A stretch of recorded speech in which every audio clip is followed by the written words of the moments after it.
Assalamualaikum warahmatullahi wabarakatuh. Salam dan bahagia. Perkenalkan, kami dari kelompok 16 akan mempresentasikan hasil dari kerja kelompok kami dengan judul Pengelolaan Keuangan dalam Bisnis Internasional. Dengan nama anggota, yang pertama saya sendiri, Asyifa Pujidur Nurmaisyah dengan NIM 2019-008161, yang kedua Nur Kamila dengan NIM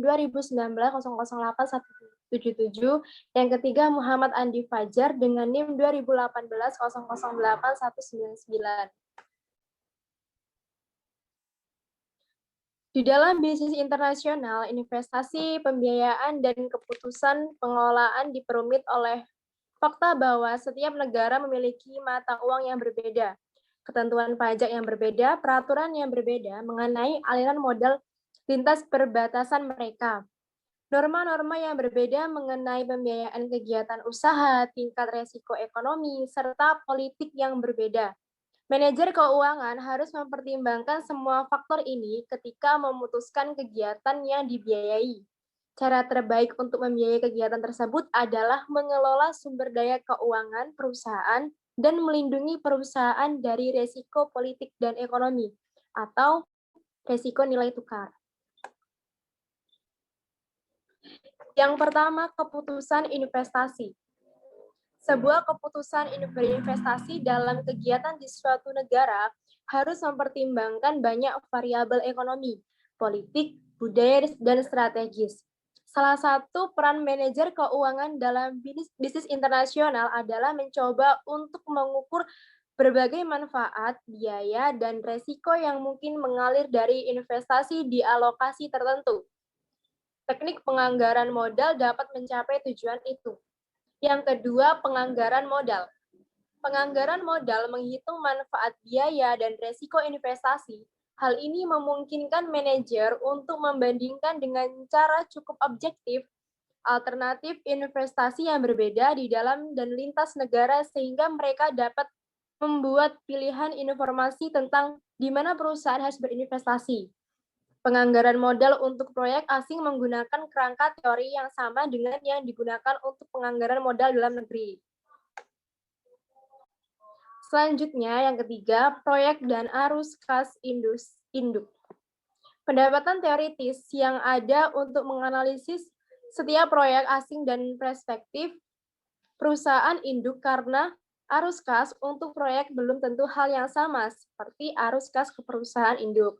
Sebuah proyek mungkin tidak akan membayar seluruh arus kas ke perusahaan induk. Sebuah proyek mungkin tidak dapat membayar seluruh arus kas ke perusahaan induk karena sejumlah berbagai alasan.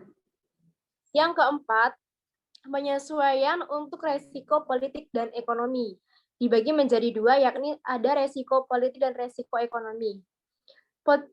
Resiko politik atau political risk adalah resiko yang terkait dengan perubahan struktur, aturan, atau kebijakan pemerintah yang dapat berdampak negatif pada pihak tertentu seperti bisnis dan investor. Yang kedua, risiko ekonomi. Risiko ekonomika didefinisikan sebagai kemungkinan bahwa salah satu arus ekonomi akan menyebabkan perubahan drastis dalam lingkungan bisnis suatu negara yang akan mengurangi keuntungan dan tujuan lain dari perusahaan bisnis. Selanjutnya yang ketujuh, struktur keuangan. Ada perbedaan dalam struktur keuangan perusahaan yang berbasis di beberapa negara berbeda. Dengan struktur keuangan, kita mencampurkan utang dan ekuitas yang digunakan untuk membiayai bisnis. Hal ini juga diketahui misalnya bahwa perusahaan Jepang mengandalkan jauh lebih daripada pembiayaan utang dari kebanyakan perusahaan-perusahaan Amerika Serikat. Satu studi perusahaan di 23 negara menemukan bahwa rasio utang terhadap ekuitas bervariasi dari yang rendah 0,34 di Singapura menjadi 0,76 di Italia. Rata-rata rasio di Amerika Serikat adalah 0,55 di Inggris dan 0,62 di Jerman.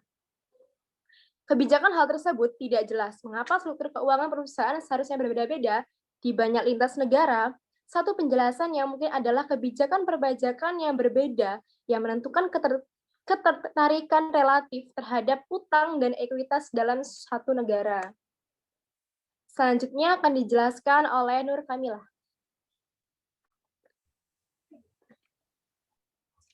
Oke, baiklah. Selanjutnya, pengelolaan uang global. Tujuan efisiensi. Di sini ada beberapa pengelolaan uang global. Nah, kami mengambil pengelolaan uang global tujuan efisiensi. Keputusan pengelolaan uang berusaha mengelola sumber daya kas global modal kerja yang paling efisien.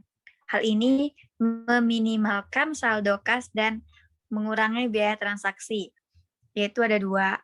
Yang pertama, meminimalkan saldo kas, dan yang kedua ada pengurangan biaya transaksi.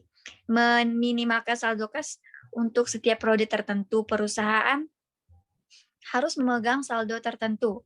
Hal ini diperlukan untuk melayani rekening dan wesel bayar selama periode itu, dan sebagai kontingensi terhadap tuntutan tak terduga pada uang tunai. Perusahaan tidak menempatkan dalam cadangan kas. Perusahaan biasanya berinvestasi dalam rekening bursa uang sehingga bisa mendapatkan bunga. Namun, harus bisa menarik uang di akun tersebut secara bebas.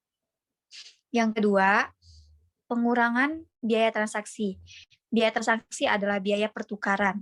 Setiap kali sebuah perusahaan mengubah kas dari satu mata uang ke mata uang lain, harus menanggung biaya transaksi. Biaya komisi untuk membayar agen valuta asing dalam melakukan transaksi.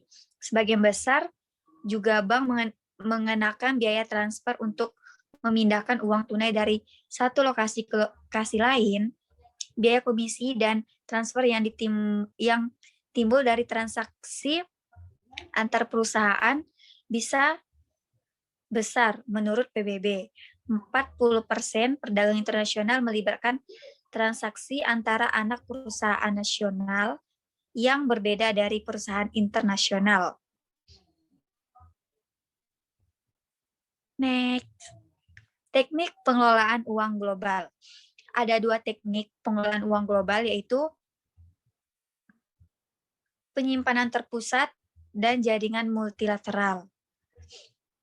Untuk penyimpanan terpusat, setiap bisnis perlu memegang sejumlah saldo kas untuk melayani kebutuhan-kebutuhan yang harus dibayar dan sebagai asuransi terhadap variasi negatif yang tak terduga dari proyek arus kasnya.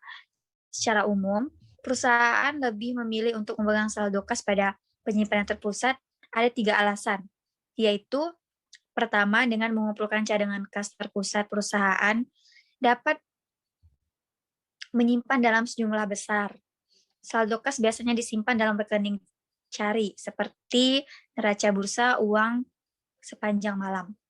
Yang kedua, jika penyimpanan terletak di pusat keuangan utama, misalnya London, New York, atau Tokyo, pusat keuangan tersebut seharusnya memiliki akses informasi atas peluang investasi jangka pendek yang baik yang tidak memiliki anak perusahaan asing. Dan yang ketiga, dengan mengumpulkan cadangan kas, perusahaan dapat mengurangi ukuran total dari kumpulan kas yang terus-menerus berada dalam rekening yang sangat liquid, yang memungkinkan perusahaan untuk berinvestasi sejumlah besar cadangan kas dalam instrumen keuangan jangka panjang yang kurang liquid dan mendapatkan bunga yang lebih tinggi. Kemudian yang kedua, jaringan multilateral. Jaringan multilateral merupakan perpanjangan dari jaringan bilateral. Di bawah jaringan bilateral, konsep sederhana diperluas ke transaksi antara beberapa anak perusahaan dalam sebuah bisnis internasional. Pertimbangan sebuah perusahaan yang ingin mendirikan jaringan multilateral antara 4 perusahaan Asia yang berbasis Korea, Cina, Jepang, dan Taiwan. Sekian, terima kasih. Salam. Salam. Sekian, terima kasih Apabila ada kata-kata yang kurang berkenan, saya mohon maaf. Kami akhiri. Wassalamualaikum warahmatullahi wabarakatuh.